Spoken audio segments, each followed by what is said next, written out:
It's kind of what this is all about. This is why it's so difficult to contend with these movements, because I don't know what you want me to do. And that's a problem. Generally, whether it's a protest or a movement, there's usually an end goal in mind. We want this changed. We want this person out of office. We want something. And then ostensibly you stop rioting or protesting after that because there's a goal in mind. But I see no such goal, except total revolution. And I see nothing on the other side of that revolution.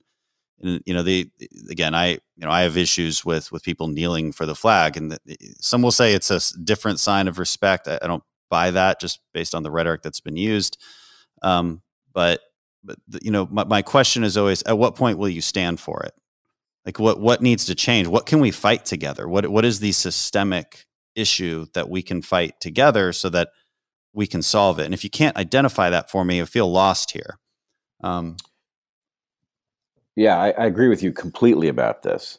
I have said that I am a liberal and a progressive because I believe we have to have change if we are to survive. But I want to live in a system so good that I can afford to be a conservative.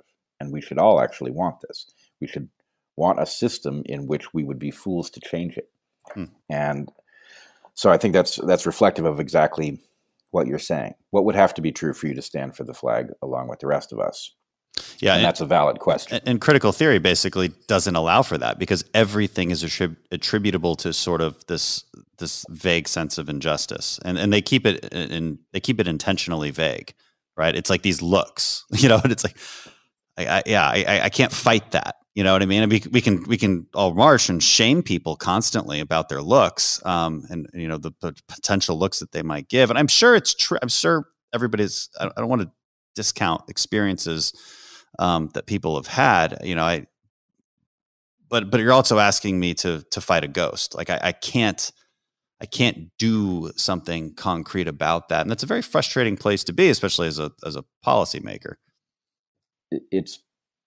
This is all by design. And if you look into some of the claims, you can see it just on a simple inspection. So, for example, we are told that all white people have white supremacy in them, that the racism is inherent.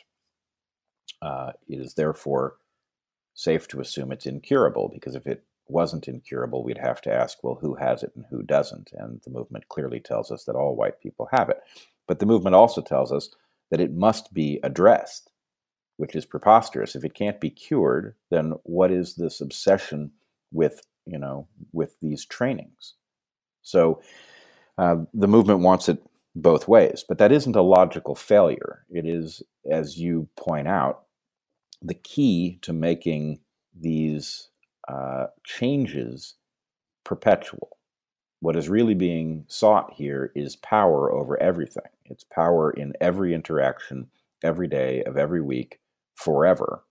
And the good news is that's not stable. It won't last. The bad news is that it does threaten everything along the way, and we will end up uninventing America in order to establish that actually this is just one more utopian belief system that cannot be brought into the world. It just simply will not last.